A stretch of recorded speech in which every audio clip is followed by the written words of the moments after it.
आज की कहानी को सब्सक्राइब करें और बेल आइकन को दबाना बिल्कुल भी ना भूलें।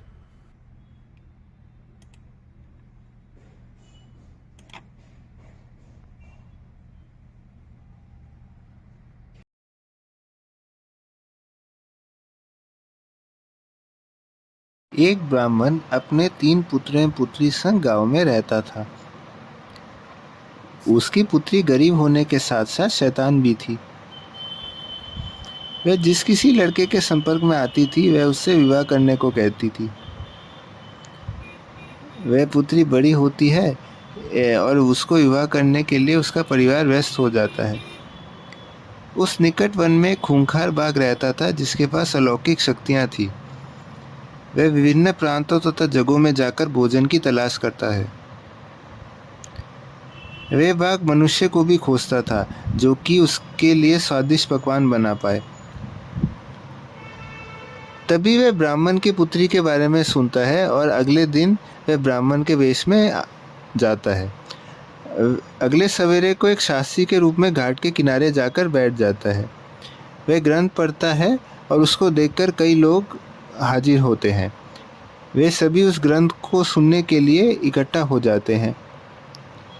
तभी कुछ समय बाद उस शास्त्री के निकट वह औरत हाजिर होती है। बाद में उसे पता लगता है कि यह वही औरत है जिसके लिए वह बाघ से मनुष्य बना था। वह औरत उस शास्त्री को स्वयं के घर ले जाती है और विवाह के लिए आगे बढ़ते हैं। ब्राह्मण पुत्र को जब अपने स्थान पर ले जाया गया तब उसे बहुत पूछताछ हुई। उससे पूछा गया, आपका परिवार कहाँ रहता है? वह उत्तर देता है, मैं उस घने वन के भीतर रहता हूँ और मेरा जन्म वहीं हुआ। वहाँ उस घर पर खाने पीने का आयोजन किया जाता है। ब्राह्मण पुत्र से सब इतने आकर्षित हुए कि अगले दिन उसको दामाद बनाने के सभी सोचते हैं। वह शास्त्री खान पान करके वापस लौटता है। वह सोचने लगता है और उस पुत्री को अपने संग ले जाने को वह कहता है। वह उसको अपने घर में ले आता है और उस लड़की के माता पिता उसको विदाई देते हैं। ब्राह्मण उसको अपने संग यात्रा के लिए रवाना होता है। वे यात्रा के लिए रवाना होते हैं तभी रास्ते में वह पुत्र बाघ में परिवर्तन कर लेता है। वह पुत्री बाघ को देखकर चकित हो जाती है। बाघ कहता है, मैं बाघ हूँ परंतु मैं मनुष्य भी बन सकता हूँ। मेरी शर्तें तुम्हें माननी होगी। मैं वन में जाकर जानवरों की शिकार करूँगा और तुम इनका पकवान बनाया करोगी। वह ब्राह्मण रूपी बाघ एक दिन शिकार करने वन को चलता है।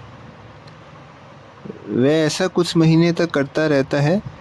उसकी स्त्री घर में अकेली रोती रहती है। कुछ दिनों के बाद उनका एक पुत्र होता है जो भी एक बाघ होता है। एक दिन उसके घर के निकट चावल के दाने बिखरे हुए थे। कौवे भूखे थे और चावल के दानों को कुतर रहे थे। उसकी स्त्री ये देख रही थी और उनसे सहायता मांगती है। वह कौवों को वन में जाकर अन्य भूखे प्राणियों को साथ लाने को कहती है। कौवा अपने भाइयों को वन से झोपड़ी की ओर ले आता है। कौवा अपने साथियों संग उसकी स्त्री के संग भोजन करता है। तभी उसका जो पुत्र बाघ था वह सो रहा था और उसकी माँ ने उसको चीरकर आग में भून दिया। वह अपने पुत्र से छुटकारा प्राप्त कर लेती है। उसकी स्त्री कौवों तथा अन्य जानवरों संग भोजन कर रही थी। तभी कुछ समय बाद उसका पति बाघ आता है और सबको देखकर आश्चर्य होता है। वह क्रोधित होता है और पूछता है, ये सब कौन है? और उन सबको खा जाने की धमकी देता है। उसकी स्त्री अपमानित बोध करती है और घर छोड़ने को सोचती है। वह और सभी जानवर वन की ओर अग्रसर होते हैं। वहाँ झोपड़ी में बाघ अब अकेला हो गया था। वह अब अपने पुत्र को खोजने लगता है। वह अपने पुत्र की खाल को मेज पर पड़ा हुआ देखता है। अपने पुत्र को मृत देखकर वह दुखी हो जाता है। उसे समझ आता है ये सब उसकी स्त्री ने किया है। वह उसकी स्त्री को शिकार करने के लिए जाता है। स्त्री अपने भाइयों सहित अपने घर की ओर रवाना होती है। उसकी स्त्री थोड़ी आगे बढ़ती है और तालाब पार करती है। वह बाघ उसका अनुसरण करता है और जब वह तालाब के ऊपर से छलांग लगाता है तब वह तालाब पर गिर जाता है। इसी के साथ ही वह बाघ मर जाता है।